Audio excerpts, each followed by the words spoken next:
뉴스타트 3부 이어가겠습니다. 이란 발전소 공격에 5일 유예를 선언한 트럼프 대통령이 이란과의 대화에서 거의 모든 쟁점에서 합의했다고 밝혔습니다. 핵심은 이란의 핵무기 포기라며 협상이 결렬되면 이란에 대한 공격을 다시 이어갈 거라고 경고했습니다. 워싱턴 연결합니다. 신윤정 특파원, 트럼프 대통령이 최후 통첩 시간을 불과 12시간 앞두고 유예를 선언한 이유가 뭡니까? 네, 트럼프 대통령은 SNS에 글을 올려 최후 통첩 유예를 먼저 알렸습니다. 지난 이틀간 미국과 이란이 중동 전쟁 해결을 위해 생산적인 대화를 나눴다면서 미 국방부에 향후 5일간 이란 발전소에 대한 공격 유예를 지시했다고 밝혔습니다. 그러면서 이번 주 내내 이란과 대화가 계속될 것이라면서 협상 결과에 따라 향후 공격 여부가 결정될 것이라고 말했습니다. 트럼프 대통령이 공격 중단을 결정한 건 이란 발전소 공격이 중동 전역에 최악의 상황을 부를 수 있다는 부담감 때문인 것으로 보입니다. 네, 이란이 미국과의 대화를 부인하고 있는데요. 여기에 대해서 트럼프는 뭐라고 이야기합니까? 네, 트럼프 대통령은 이란 내부에서 협상 내용이 제대로 공유되지 않는 것 같다고 말했습니다. 통신 시설이 타격을 입어서 소통이 완전히 무너지며 서로 대화하기 힘든 상황이란 건데요. 그러면서 스티브 위트코프 중동 특사와 자신의 맞사위인 제럴드 쿠슈너가 이란의 최고위급 인사와 어제 저녁까지 대화했고 오늘도 통화할 거라고 밝혔습니다. 다만 그 상대가 모주타바 하미네이 이란 새 최고 지도자는 아니라고 말했는데요. 트럼프 대통령의 발언 잠시 들어보겠습니다. But we're dealing with the man who I believe is the most respected and the leader. It's a little tough. We've wiped out everybody. Is that the Supreme Leader? No, not the Supreme Leader. 트럼프 대통령은 실제로 이란을 운영하는 것으로 보이는 인물들이 있고 그들이 말한 것들이 실제로 일어나고 있다는 점에서 확인된다면서도 대화 상대 신변을 우려해서 밝힐 수 없다고 말했습니다.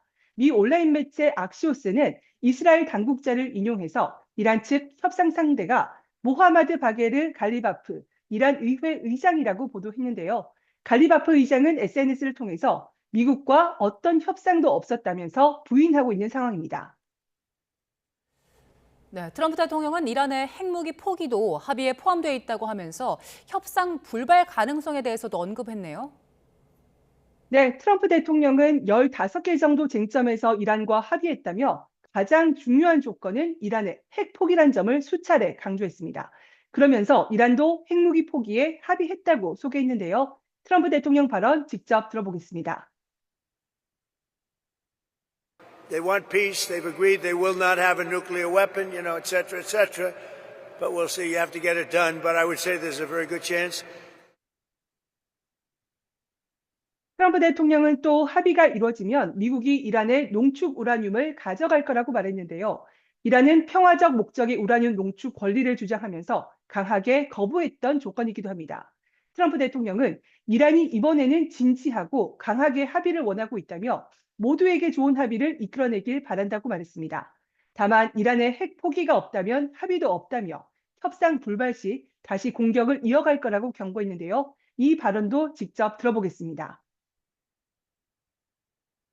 We're doing a 5-day period. We'll see how that goes. And if it goes well, we're going to end up with settling this. Otherwise, we'll just keep bombing our little hearts out. 협상이 성과를 낼 경우 중동 지역 긴장이 완화될 수 있지만 협상이 결렬된다면 군사 충돌이 다시 격화될 것으로 전망됩니다. 이란은 종전 조건으로 공격 재발 방지 약속과 전쟁 배상금 등을 요구해 왔는데 미국이 이란의 동결 자산 반환 등을 제시할 수 있다는 관측도 나옵니다. 이런 가운데 트럼프 대통령은 협상이 잘 진행된다면 호르무즈 해협이 곧 개방되고 유가가 안정될 거라고 말했습니다. 그러면서 향후 호르무즈 해협을 자신과 이란이 공동 관리할 수 있다고 언급했습니다. 지금까지 워싱턴에서 YTN 신윤정입니다. 네, 하지만 조금 전에도 전해드린 것처럼 이란 당국은 어떠한 협상도 없었다면서 전면 부인하고 있습니다. 네타냐후 이스라엘 총리는 이란의 승기를 잡았다면서 협상을 긍정적으로 평가했는데요. 정유신 기자가 보도합니다.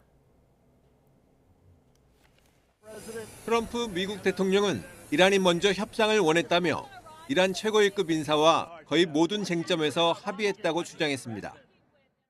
a top person. Don't forget, we've wiped out the leadership phase 1, phase 2, and largely phase 3. But we're dealing with the man who I believe is the most respected and the leader. 트럼프 대통령은 협상 당사자가 최고 지도자인 모주타바 하메네이는 아니라면서 신변 위협 때문에 공개할 수 없다고 전했습니다. 이에 대해 미국의 악시오스는 이란 측 협상 상대는 모주타바의 최측근인 모하마드 바게르 갈리바프 의회 의장이라고 보도했습니다. 보도 직후 당사자인 갈리바프 의장은 SNS를 통해 가짜 뉴스라고 일축했습니다. 트럼프의 일방적인 대화 발표는 금융과 석유 시장을 조작하고 미국과 이스라엘이 수렁에서 탈출하기 위한 것이라고 비난했습니다. 이집트 등 중재국들이 개별 협상을 도왔다고 밝힌 가운데 이란 외무부 역시 미국과 협상을 전면 부인했습니다. 다만 미국이 종전협상을 요청한다는 메시지에 답한 것뿐이라고 평가절하했습니다. 네타냐후 이스라엘 총리는 이미 승기를 잡았다며 이란과 협상을 긍정적으로 평가했습니다. שיש סיכוי למנף את ההישגים הכבירים של צה"ל וצבא ארצות הברית כדי לממש את יעדי המלחמה בהסכם, הסכם שישמור על האינטרסים החיוניים שלנו. 미 중부사령부는 같은 날 이란의 발전소를 제외한 군사 목표물을 계속 타격했습니다. 이란도 트럼프 발표 직후에도 이스라엘과 바레인 등 중동 내 미군 기지를 겨냥해 여러 차례 드론과 미사일 공격에 나섰습니다. YTN 정신입니다.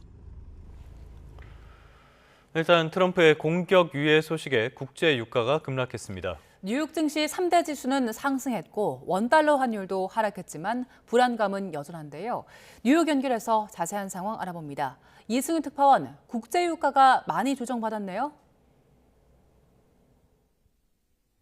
네, 그렇습니다. 뉴욕 유가의 기준인 5월 인도분 서부 텍사스산 원유 가격은 전장보다 10.28% 내린 배럴당 88.13달러에 마감했습니다. 역시 국제 유가의 기준인 브렌트유 역시 10% 이상 내렸습니다.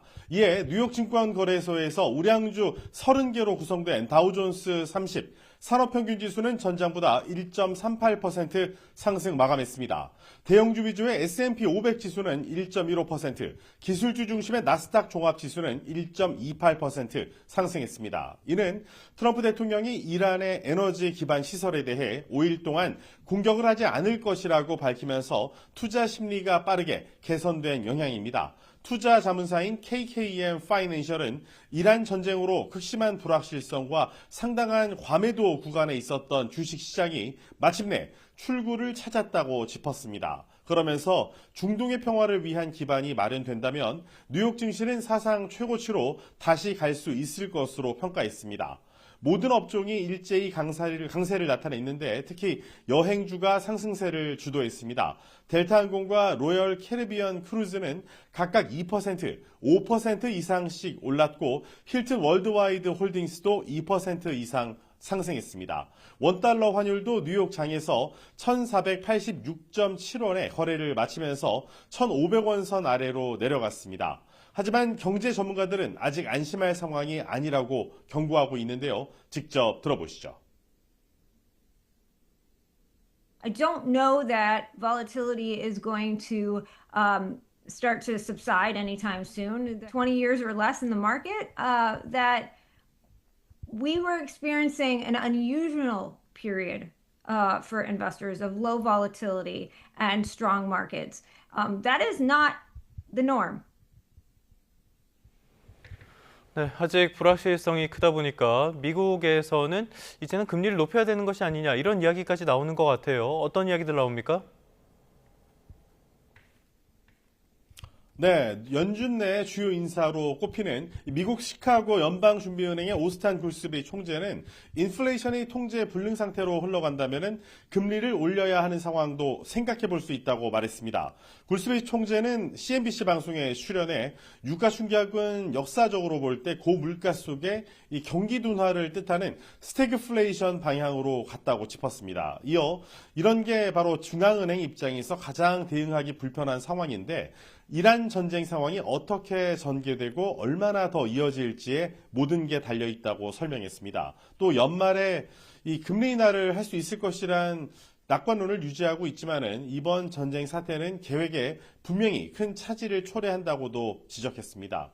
특히 현재 상황에서는 고용보다 이 물가 관리 대응이 좀 더 우선시돼야 한다면서 인플레이션이 이미 연준의 목표치를 훨씬 웃도는 불표란 수준에서 지속적인 유가 충격이 더해질 수 있게 됐다고 짚었습니다. 연준 인사 중에 금리 인하를 선호하는 비둘기파로 평가받는 크리스토퍼 월러 연준 이사도 유가 상승에 따른 인플레이션을 우려해서 기존의 이 기준금리 인하 입장을 접었다고 밝혔습니다. 다만 이런 연준 인사들의 금리 판단은 유가 흐름에 따라 상당히 유동적입니다. 시카고 상업 거래소인 페드워치는 금리 선물 시장에서 연준이 오는 10월까지 금리를 0.25%포인트 이상 인상할 확률을 약 10%로 반영했는데 이틀 전에 비하면 무려 20%포인트 이상 내려간 수치입니다. 지금까지 뉴욕에서 YTN 이승윤입니다. 네, 중동 관련 소식은 잠시 뒤 전문가와 함께 조금 더 깊이 짚어보겠습니다. 다음 소식입니다. 대전 안전공업 화재로 숨진 사망자 14명 가운데 13명의 신원이 확인됐습니다. 대전경찰청은 지문 분석을 통해 2명의 신원을 확인한 데 이어 국립과학수사연구원 정밀 유전자 분석으로 11명의 신원을 추가로 확인했습니다. 나머지 1명은 훼손 정도가 심해서 DNA 검출이 되지 않아 추가 정밀 감정이 진행되고 있습니다. 어제 오후 경북 영덕군 영덕읍 풍력발전단지에 있는 발전기에 불이 났습니다. 이 불로 발전기 수리 작업을 하던 풍력발전기 공급업체 직원 40대 남성 2명과 50대 남성 1명 등 모두 3명이 숨졌습니다. 이들은 오전 9시쯤 발전기 날개 점검을 시작했고 사고 이후 연락이 끊겨 수색하던 중 숨진 채 발견됐습니다. 해당 풍력발전단지는 지난달 발전기 구조물이 부러졌던 곳입니다. 어제 저녁 서울 홍대 거리에서 음주운전 차량이 인도로 돌진해 행인 4명이 다쳤습니다. YTN이 확보한 당시 영상에는 사고 차량이 중앙선을 넘어 역주행하는 아찔한 장면이 고스란히 담겼습니다. 송수연 기자의 보도입니다. 인파로 북적이는 퇴근길 홍대 거리. 신호가 바뀌자 차량이 천천히 출발합니다. 그때 저 멀리 반대 방향 도로에서 흰색 SUV가 전조등을 켠 채 다가옵니다. 중앙선을 넘어 역주행해오는 SUV에 멈칫하는 차들. SUV는 아랑곳하지 않고 횡단보도 넘어 인도까지 돌진합니다.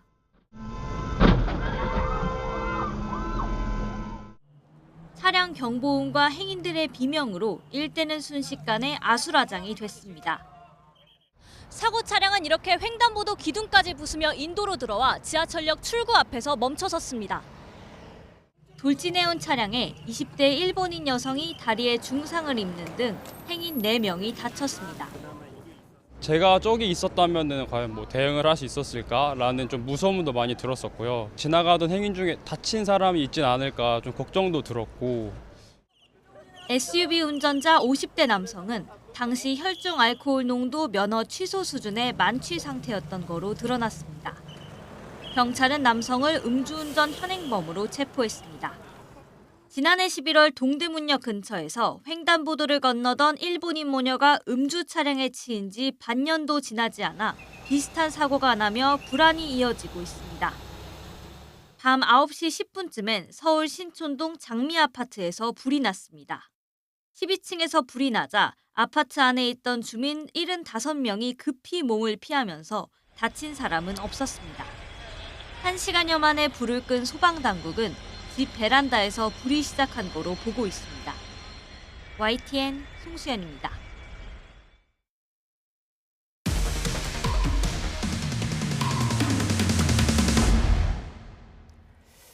최근 한 빌라 단지의 여러 세대에서 귀금속 등 금품이 사라져 경찰이 수사에 착수했습니다.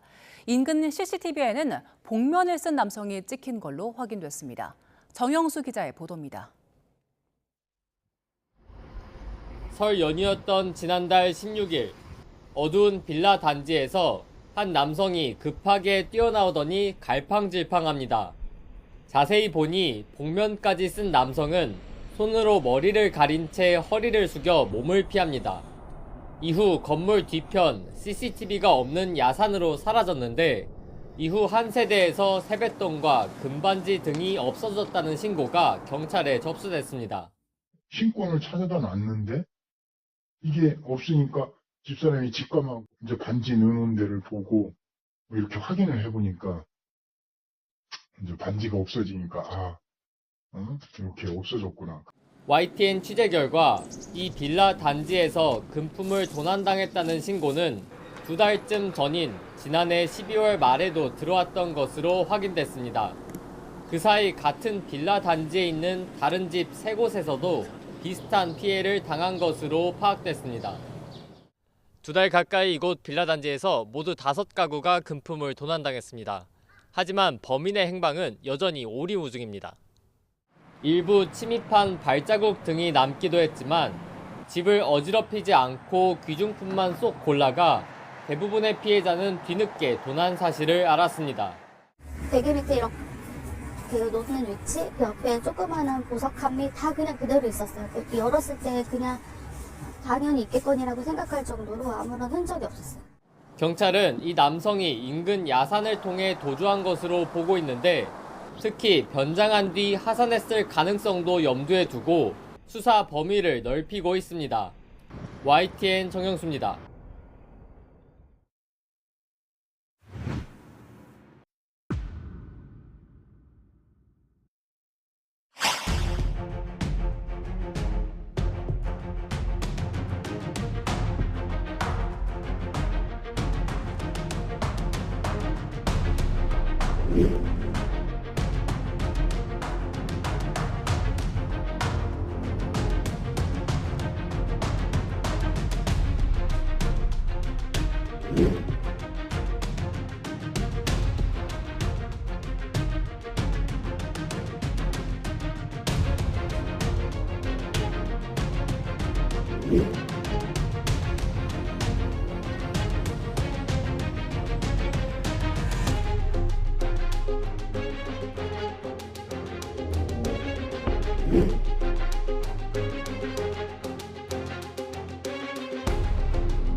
네, 다시 중동 사태 자세히 알아보겠습니다. 트럼프가 또 한 번 말을 뒤집었죠.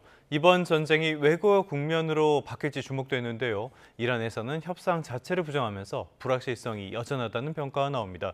오늘은 남성욱 숙명여대 석좌 교수, 천소라 인하대학교 경제학과 교수 두 분과 함께하겠습니다. 두 분 어서 오십시오. 안녕하십니까. 교수님, 어제 트럼프가 48시간 최후 통첩이 나온 걸 보고 많은 분들이 그런 생각을 하셨던 것 같아요. 트럼프는 타코니까 또 말이 달라질 것이다 라고 생각을 했는데 아니나 다를까. 하루하루 말이 너무나 달라지고 있어요. 이번에 또 군사적인 공격을 5일 동안 유예하도록 국방부에 지시했다라고 하는데 어떻게 봐야 됩니까? 뭐 종전의 출발점으로 봐야 됩니까? 협상 심리전이라고 볼 수 있겠죠. 일단은 48시간에 호르무즈 해협을 개방 안 하면 초토화시키는데 어디를 초토화시키냐면 가스 화력 발전소를 초토화시키겠다고 했거든요. 요거 100억 달러 지어서 만든 건데 초토화 된다면 정말 이란이 치명적인 타격이죠. 그런데 48시간 중에 제가 계산해 보니까 한 30시간이 경과할 때 5일간 유예하는 지시를 국방부에 내렸다고 합니다. 그래서 이제 아까 앵커께서 말씀한 대로 타코라는 표현을 썼죠. 트럼프 always chicken out이라고 그래서 항상 꽁무니를 마지막에 뺀다라는, 그래서 또 물러섰다라는 건데 저는 이게 트럼프 대통령이 아주 고유의 협상 기법이라고 생각합니다. 숫자를 줘서 상대방을 밀어붙이면서 또 일정 기간 동안에 협상을 이끌어낸 다음에 다시 또 후퇴하는 전략. 뭐 그것이 겁쟁이라는 표현보다는 트럼프 특유의 협상 전략이고 일단 이러면서 다시 또 협상 뉴스를 또 내보내고 있습니다. 지금 뭐 15개 항목에 합의가 잘 이루어지고 있다. 스위프트 특사하고 큐슈너 사위가 지금 이제 이란의 어떤 국회의장 쪽하고 협상을 하고 있는데 이란 외무부는 또 이런 사실을 부인하고 있기 때문에 아직은 종전으로 가는 뭐 출구에 들어섰다라는 표현은 조금은 이르다고 봅니다. 그런데 말씀해 주신 것처럼요. 트럼프 특유의 협상 전략이라 이거를 뭐 미치광이 전략이다라고도 얘기를 하던데 이 미치광이 전략이 맞는지 그냥 매드메인지 이건 잘 모르겠습니다. 왜냐하면은 계속 말이 바뀌다 보면은 협상의 상대방들이 이 사람이랑 협상을 해도 되는 것인가 이렇게 의구심을 갖게 될 거 아니에요. 지금 상황은 이거는 좀 다르다고 봐야 됩니까? 일단 급하죠. 호르무즈 해협이 통제되면서 유가가 천방지축으로 지금 오르고 있습니다. 그렇기 때문에 뭐 국제 정세가 불안하고 이거는 미국의 물가가 아마 촌소라 교수님이 말씀을 하시겠지만 미국의 물가가 또 천정부지로 뛰어 올라가서 결국은 오는 11월 본인의 중간 선거에 치명적인 결과를 가져올 수 있기 때문에 하루빨리 종전하고 싶은 급한 심리가 자꾸 나오고 있는 거죠. 그렇지만 이제 이란 협상에서는 누가 갑의 주도권을 쥐느냐를 가지고 신경전을 벌일 수밖에 없고 물밑에서는 뭐 양측이 대화를 나누는 것으로 보입니다. 그렇지만 내가 먼저 절대 협상하자고 요구하지 않았다. 그거를 트럼프 대통령도 기자들한테 얘기를 하고 이란도 우리는 종전에 아직은 준비가 안 됐다라고 표현을 하고 있습니다. 그래서 뭐 트럼프 대통령의 무슨 정신분석학적인 뭐 그런 측면보다는 양측이 협상의 주도권을 장악하기 위해서 왜냐하면 이 전쟁이 지금 천문학적인 돈이 들어가고 있기 때문에 4월 중순 둘째 주가 되면 뭐 나프타라든가 여러 가지 LNG 공급 이런 것이 이제 한계에 오기 때문에 아마 트럼프 대통령 입장에서 5, 6주 정도의 지금 미국, 중국 방문을 지금 미루고 있는 상태이기 때문에 4월 둘째 주까지는 아마 끝내야 되는 최대 데드라인이라고 보기 때문에 하루 뭐 말을 바꾸는 거는 그건 중요하지는 않고 빨리 합의안을 이끌어내는데 지금 조급함이 조금은 묻어난다고 볼 수 있겠습니다. 알겠습니다. 지금 미국 외신 쪽에서는 조금 극단적으로 보는 데에서는 이거는 정치적인 게 아니라 병리적으로 봐야 되는 것이 아니냐 이런 평가까지 나올 정도인데요. 문제는 교수님께서 말씀해 주신 것처럼 이런 것들이 경제적인 여파가 너무 크다는 점이에요. 일단은 트럼프가 간밤에 또 한 번 물러서면서 유가는 많이 하락했고요. 그다음에 뉴욕 증시는 상승을 했습니다. 전반적인 상황 어떻게 보셨습니까? 지금 시장 상황을 보면 이제 증시는 조금 올라가고 그리고 유가는 떨어지는 양상을 보이고 있는데요. 지금 전반적인 금융시장 자체가 뉴스 충격에 의해서 굉장히 급등락하는 모양새를 보이고 있거든요. 지금 트럼프가 어느 정도 이란 내에 5일 내에 에너지 시설을 공격하지 않겠다는 그 발언과 종전에 대한 가능성을 언급했던 부분이 어느 정도 이제 시장에서는 투자 심리 개선이라는 효과로 좀 이어진 것 같고요. 그렇기 때문에 조금 안전 자산의 선호에서 어느 정도 좀 위험 자산에 조금 자산이 이동하는 이런 모양새가 비춰졌다 이렇게 볼 수 있을 것 같습니다. 자, 말씀하신 것처럼 투자 심리에 대한 위험 자산 선호 심리에 대한 어느 정도의 영향을 미쳤다라고 볼 수가 있겠는데요. 그런데 트럼프잖아요. 거기다가 이러한 상황이 지금 굉장히 복잡하게 전개가 되고 있습니다. 이게 불확실성이 다 해소됐다라고 보기에는 어렵겠죠. 그렇죠. 아무래도 지금 가격이 올라가는 원인 등을 우리 생각을 해보면 유가가 왜 올라갔나 생각을 해보면 수요도 있겠지만 뭐 공급도 있고 공급에 대한 불확실성도 가격을 끌어올리는 요인이거든요. 트럼프의 그런 발언에도 불구하고 또 이런 국영 TV에서는 이제 어떠한 가시적인 뭐 협상이라든지 이런 대화 내 진전은 없었다 이렇게 얘기하고 있고요. 일각에서는 또 가짜 뉴스 아니냐 이런 얘기도 들려오고 있어서 한동안은 이러한 뉴스에 이제 급등락하겠지만 이런 것들이 불확실성을 해소하기까지는 뭐 전쟁의 종료 선언이 나오기 전까지는 어렵다 이렇게 생각할 수 있을 것 같습니다. 그렇다면은 여전히 우리는 변동성에 대비를 해야 되겠는데요. 조금 전에 남 교수님께서는 이제 이 협상의 주도권을 누가 가지고 갈 것인가 이 부분이 중요하다라는 설명도 해주셨는데 일단은 이란 쪽에서는 이 대화 자체에 대해서 부정을 하고 있어요. 아예 뭐 정치적인 수사에 불과하고 트럼프가 꽃무늬를 뺀 거에 불과하다 이런 식으로 이야기를 하고 있는데 이런 거는 또 우리가 어떻게 받아들여야 됩니까? 일단 이란 입장에서는 만약에 협상이 잘 돼서 종전에 이른다면 무엇을 요구하고 있냐면 전쟁 피해 배상을 요구를 하고 있습니다. 그다음에 또 트럼프 대통령이 15가지를 기자들에게 얘기했는데 첫 번째 게 이란 핵물질의 완전한 제거입니다. 그거를 미 지상군 병력이 들어가서 가져오겠다라는 표현을 썼는데 이거 양측이 다 인정할 수 없는 조건들이군요.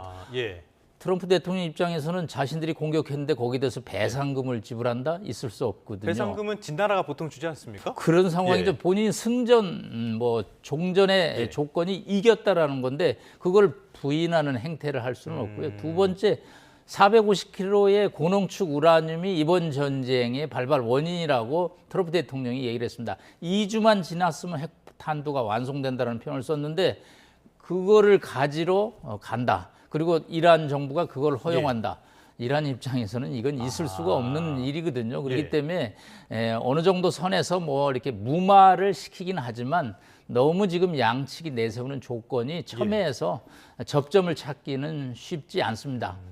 보통 이렇게 굉장히 엇갈리는 의견이 나오면은 조율하는 데까지 시간이 오래 걸리던데 만약에 대화가 되고 있다 그래도 이거는 시간이 굉장히 오래 걸릴 수밖에 없는 사안이겠네요. 그러면 자, 그러면 누가 더 급하냐를 표현하면 모두가 다 급하다는 표현을 쓸 수밖에 없습니다. 그렇죠. 근데 지금 청 교수님 얘기한 대로 여러 가지 경제 상황이 악화일로죠.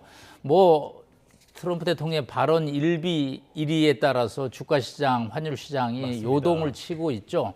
또 이란도 뭐 신정 체제라 일단 봉기는 일어나지는 않지만 전쟁을 해서 많은 피해를 봤기 때문에 일반 국민들의 삶은 여전히 아주 최악으로 가고 있죠. 그렇지만 또 정권을 지금 쥐고 있는 지도부 입장에서는 미국의 요구를 수용해서 호락호락 자신들의 요구사항을 포기하는 또 종전협상은 있을 수가 없죠. 그렇기 때문에 이 가짜뉴스라는 표현을 쓰기는 하지만 사실과 진실 사이에서 워싱턴과 테헤란이 상당 기간 주도권 싸움은 이어질 수밖에 없다. 알겠습니다. 제가 이란 당국자에게 빙의를 해서 한번 생각을 해보면요. 2차례 이런 식으로 협상을 하다가 미국의 뒤통수를 맞았단 말이죠. 이번에 이란이 이 협상에 적극적으로 나서기는 그래서 저 같은 면은 어렵지 않을까라는 생각이 드는데요. 교수님 어떻게 생각하십니까? 네, 양측의 불신이 상당히 심합니다. 사실은 2018년에 트럼프 행정부 1기 때 이란 핵협정에서 트럼프 대통령이 탈퇴를 했습니다. 그랬죠.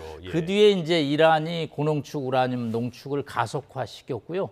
사실은 작년에 뭐 한밤의 미드나잇 작전이라고 그래서 3군데 지역을 공격을 했죠. 12일 전쟁. 그렇습니다. 그럼으로써 뭐 이란 입장에서는 워싱턴을 믿을 수 없다라는 심리가 강하고요. 특히 이 휴전에 대해서 이스라엘이 과연 어떻게 생각할까? 아주 뭐 상당 부분 파괴해서 50%는 파괴했다고 하지만 아마 네타냐후 총리 입장에서는 끝을 보고 싶은 마음도 있기 때문에 과연 트럼프 대통령의 요구사항대로 이 협상이 진행될 것이냐에 관해서는 여전히 어렵고요. 또 이 이란이라는 나라가 굉장히 간단치 않은 나라입니다. 인구만 해도 9,500만이거든요. 1억이네요. 사실은 거의. 걸프, 사우디니, 오만, 카타르, 아랍에미리트 다 합쳐봐야 5천만이 안 됩니다. 굉장히 그럼 중동 쪽에서 큰 인구를 갖고 있는 나라네요. 페르시아라고 그래서 저희가 역사성으로 볼 때도 간단치 않은 나라죠. 많은 피해를 봤지만 미국의 일방적인 승리로 끝나는 휴전협정은 단기에는 예상하기는 어렵다고 볼 수 있겠습니다. 역사적인 이 긴 나라들이 가지고 있는 자부심이라는 것들을 이해하지 못한 측면도 있는 것 같습니다. 자, 지금까지는 이런 대외적인 외생 변수에 따른 불확실성을 살펴봤는데요. 이 불확실성, 아까 남 교수님도 말씀해 주셨지만 트럼프의 한마디에 어제 우리 코스피가 6% 이렇게 빠졌거든요. 그런데 최근의 흐름을 보면요. 이런 불확실성 때문에 코스피가 급락할 땐 크게 급락하고 오를 때는 약간 힘이 빠지는 그런 모습들도 연출이 됩니다. 슬슬 어떻게 힘이 떨어지고 있다 이렇게 봐야 되는 겁니까? 여러 가지 요인이 이제 복합적으로 작용하고 있다라고 생각을 할 수가 있겠는데요. 어느 정도 국내 코스피 시장 같은 경우에는 상당 기간 많은 추세적으로 상승하는 구간이 있었죠. 근데 어떻게 보면 긍정적인 요인으로는 뭐 AI, 반도체 수요 이런 것들이 견고하게 그나마 다른 상대 국가들에 비해서 좀 작용했던 긍정적인 측면도 있지만 말씀하신다시피 어떤 증시라는 게 어쨌든 위험 성향에 회피하는 성향이 있기 때문에 그 증시가 영향을 받기 때문에 이러한 국제적인 지정 전방적 위험이나 이런 리스크가 있을 때는 어느 정도 떨어질 수밖에 없는 상황. 하지만 또 반대로 또 긍정적인 뉴스가 나오면 크게 등락하는 네. 이런 것들이 어떻게 보면 이제 글로벌 유동성 증가, 우리가 코로나 이후로부터 계속 이제 증가되었던 이런 것들이 계속 대규모의 자산이 크게 이동하는 형태로 좀 더 변동성이 심화된 측면이 있다. 이렇게 이해하실 수 있을 것 같습니다. 알겠습니다. 이런 그 위험 자산의 어떤 큰 변동성에 더해서 최근에 보면요, 이 전쟁 발발 직후에는 금 가격이 조정을 받고 비트코인 가격은 오르고 이런 모습들이 있었거든요. 그런데 최근에는 증시도 하락하고 금도 하락하고 비트코인도 하락하고 모두가 다 안 좋은 이런 상황들이 나오고 있어요. 이거는 또 어떻게 진단을 해봐야 됩니까? 일반적으로 우리가 이제 위험이 있다, 전쟁이 예. 발생했다. 그러면 이제 안전 자산을 그렇죠. 선호하는 게 심리죠. 그래서 예. 금값이 올라갈 거라고 예상을 할 수 있는데 이번에 좀 양상이 다르죠. 이제 금이라든지 은이라든지 비트코인도 조금 하락하는 양상을 보이고 있는데 이것은 바로 그 전쟁의 그 위험보다도 전쟁의 그 대상이 국제 유가, 즉 에너지를 바탕으로 좀 이루어지고 있기 때문에 그 예. 양상이 좀 다르다고 할 수 있을 것 예. 같아요. 그래서 에너지가 좀 올라간다고 하면 이것은 직접적으로 이제 국내 경제뿐만 아니라 전 세계적으로 글로벌 인플레이션 끌어올리는 상방 요인으로 작용을 할 수가 있거든요. 예. 그래서 이것이 또 어떻게 영향을 미치느냐 하면 유가가 상승하고 이제 물가가 상승하면서 이제 우리가 미국 금리를 생각을 해봤을 때 단기적으로 그리고 장기적으로 이것이 이제 뭐 국채 금리 상승이라든지 이런 면에서 인플레이션 우려를 반영하고 있다 이렇게 생각을 할 수 있거든요. 예. 그렇다고 하면은 이것이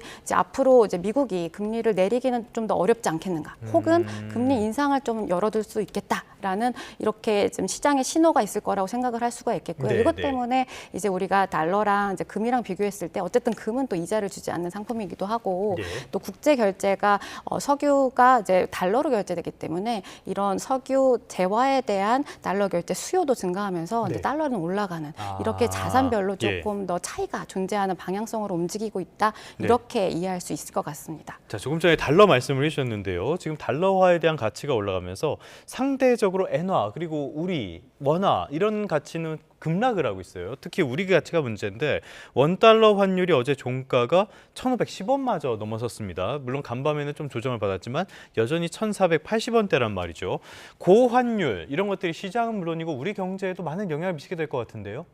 일단은 첫 번째로는 환율이 어떤 식으로 영향을 미치는가 하면 일단 환율이 올라가면서 물가를 자극하는 요인으로 하나 채널이 작용할 수 먼저 있고요. 물가부터. 그러면 이제 금리를 인상하게 되는 이제 뭐 금리 인상에 대한 어떤 요인으로 하나 작용할 수 있는 그런 문제점이 하나 있는 거죠. 그리고 말씀하셨다시피 지금 원달러 환율뿐만 아니라 엔화라든지 이런 아시아 제조업을 바탕으로 한 국가들의 통화 가치가 좀 약세로 가는 네. 향상을 보이고 있거든요. 이제 그런 것들은 이러한 국가들이 에너지를 자체 생산하기보다는 어쨌든 수입에 의존하는 측면이 강하고 그렇게 돼 보면 사람들이 성장성적인 측면에 있어서도 앞으로는 조금 이 국가들이 어렵지 않겠는가 예. 이러한 것들이 통화의 약세의 좀 하나의 원인으로 작용할 수 있겠죠. 그리고 또 이어서 설명하자면 이것이 환율 자체의 그 문제보다도 환율과 여러 가지 이제 원자재 수급과 공급만 차질과 같이 다 같이 결합되면서 성장 자체를 좀 위협하는 하방 리스크로 작용할 수 있는 거죠. 그래서 단기간으로는 우리가 환율만 이제 우리가 생각할 수 있겠지만 이것이 조금 더 장기화된다면 좀 성장 자체를 떨어뜨리는 위협으로 작용할 네. 수 있다. 다만 이제 국내의 어떤 반도체 수요라든지 이런 것들이 조금은 받쳐주면서 어떤 개인들의 투자가 조금은 보완해주는 측면이 있겠지만 이런 추세적인 어떤 글로벌 자산이라든지 이런 물가의 흐름을 좀 반대로 가긴 네. 좀 어려운 흐름이라고 생각할 수 있겠죠. 참, 이 워낙 불확실성이 크다 보니까 여러 가지 다만이라는 말이 많이 섞일 수밖에 없는 것 같은데요. 말씀하신 것처럼 지금 전쟁의 양상이 에너지 전쟁을 많이 흘러가고 있는 것 같고요. 카타르라든지 이라크라든지 불가항력 이런 것들을 선언할 수 있다라는 이야기도 나오고 있습니다. 호르무즈 해협이 결국엔 핵심인 것 같은데 지금 호르무즈 해협은 상황이 어떤 겁니까? 일단 뭐 한국 선박은 26척이 지금 갇혀 있다고 합니다. 그래서 그중에 유조선이 9척이고요. 예. 나머지 이제 화물선, 보급선 등이 갇혀 있는데 이 호르무즈 해협이 지금 일부 페트로 위안이라고 그래서 위안화를 쓰는 나라들은 통과를 시킨다. 그래서 뭐 중국, 예. 인도 등 브라질 등이 나가고 있고요. 드디어 일본이 이제 협상을 시작을 네네. 했습니다. 사실 일본과 이란은 굉장히 가깝습니다. 과거에 아베 예. 총리가 방문을 할 정도거든요. 네. 뭐 비자 없이 들어갈 수 있는 세계 몇 안 되는 나라 중에 하나가 일본입니다. 아, 그래요? 그렇기 예. 때문에 뭐 일본 선박의 통과가 아마 조만간 나올 것 같습니다. 사실 이런 거는 트럼프 대통령도 바라는 거거든요.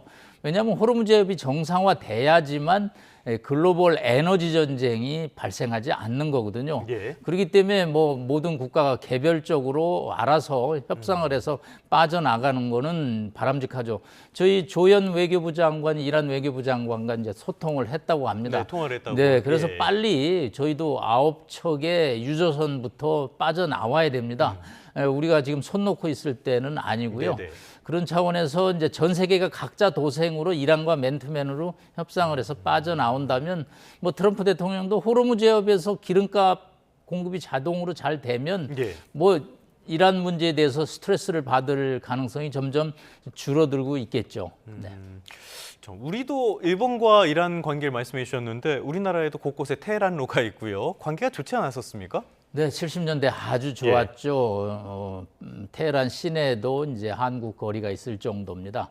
그런데 뭐 이란의 이 국제 정치를 여기서 짧게 얘기하기는 어렵고요. 예. 하여튼 뭐 79년 이후에 팔레비 왕조가 물러나고 하메네이 시스템 신정 체제가 들어온 다음부터 이제 미국과 상극이 됐습니다. 예. 그래서 이제 과거에는 정말 미국과 한때는 관계가 좋았거든요.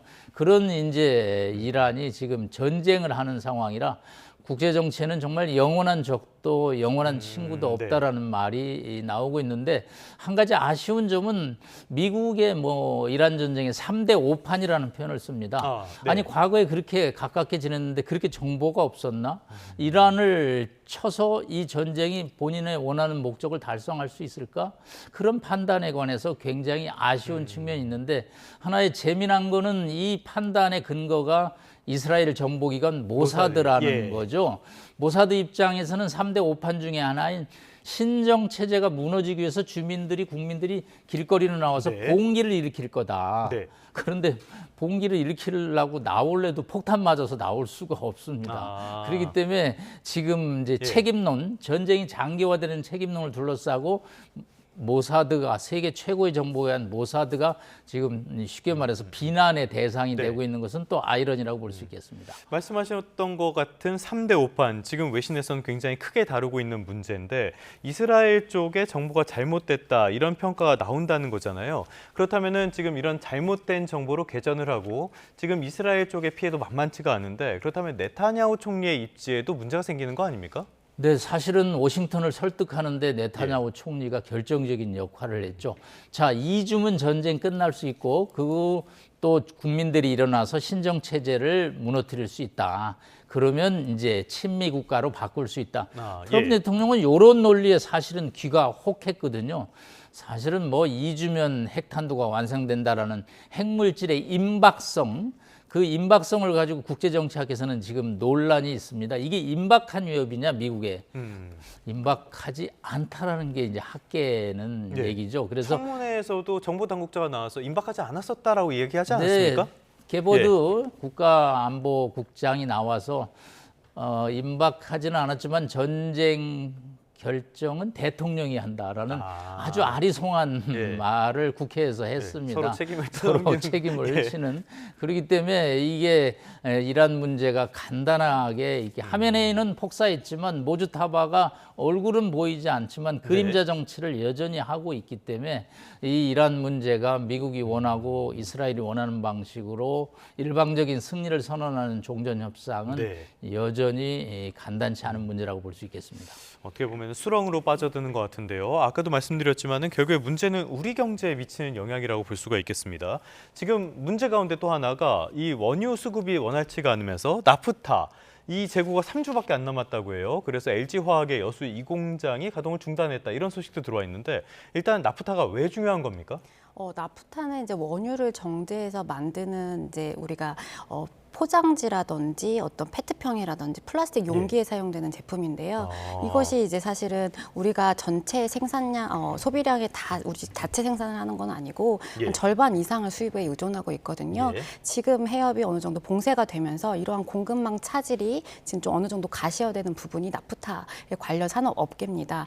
말씀하신 것처럼 이게 3주 혹은 어떤 뭐 재고가 조금 있는 부분에서는 뭐 몇 개월도 예상을 하고 있지만 우리가 뭐 식품업계라든지 화장품 업계를 생각해 보면 우리가 원료를 다 만들고 제품을 만들었다고 하더라도 실제 판매는 완제품 형태로 이루어지기 때문에 그렇죠. 이런 것들이 하나만 부족해도 사실은 판매를 할 수 없는 상황인 그렇죠. 거죠. 음료수도 이렇게 수도꼭지 틀어서 팔 수는 없으니까요. 네. 그래서 일각에서는 뭐 지금 뭐 비닐 사재기도 있다, 뭐 이런 얘기 들려오고 있고, 그래서 이런 것들이 지금 재고가 부족한 것이 지금 어느 정도 지금 보여지고 있고, 굉장히 지금 재고가 부족한 상황이라 이게 지금 일부 공장의 셧다운, 그렇게 되면 가동률이 멈추고 관련된 어떤 제품의 전체적인 차질의 형태로 보일 수 있는 상황이다. 좀 그런 부분에서는 지금 원유뿐만 아니라 원유를 생산해서 가공하는 석유화학 어떤 업계에서도 어떤 이러한 위기들이 번질 수 있다. 이렇게 보실 수가 있겠습니다. 참 원유라는 게 섬유부터 해서 모든 부분에 안 들어가는 게 없기 때문에 더 충격이 큰 것 같은데요. 정부에서도 지금 오늘 국무회의에서 범국가적인 에너지 절감 캠페인을 발표할 예정이라고 해요.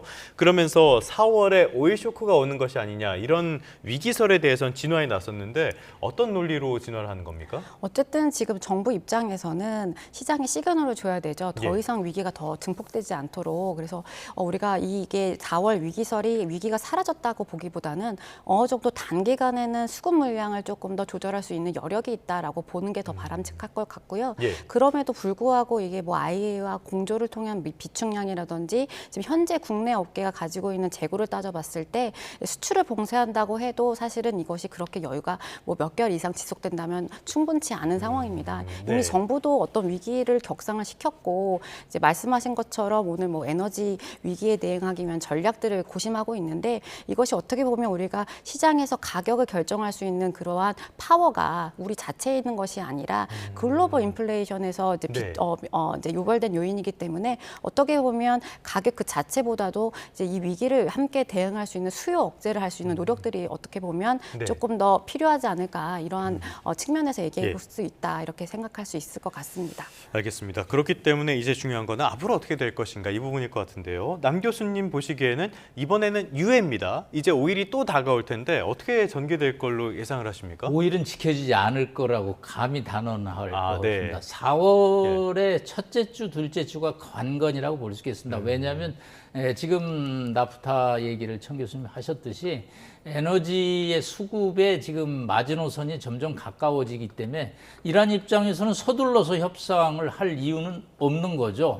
그리고 지금 여전히 양측이 무력 공격을 멈추지 않고 있습니다. 이란도 자폭 드론을 지금 공격하고 있고요.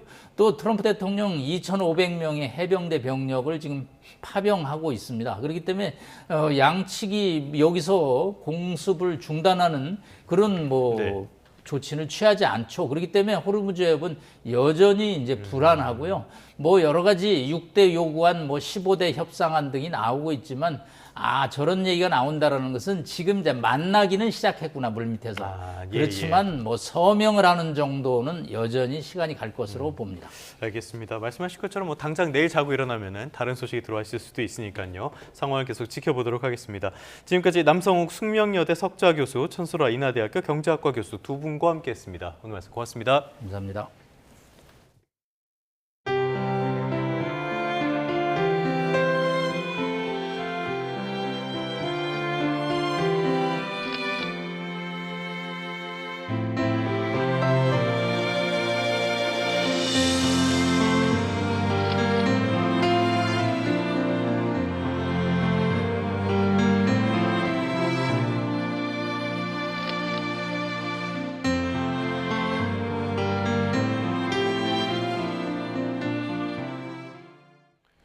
네, 끝으로 출근길 날씨 살펴보겠습니다. YTN 야외 스튜디오 연결합니다. 정수연 캐스터.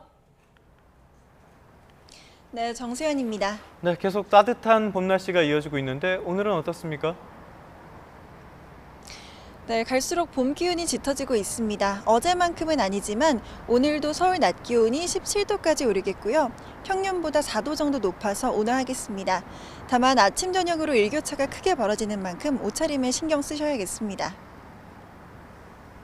네, 다만 대기가 무척 건조해서 화재 예방에 각별한 주의가 네, 필요하다고요. 날은 온화하지만 대기가 무척 건조합니다. 현재 중부와 경북 곳곳에 건조주의보가 내려진 가운데 화재 예방에 각별히 신경 쓰셔야겠습니다.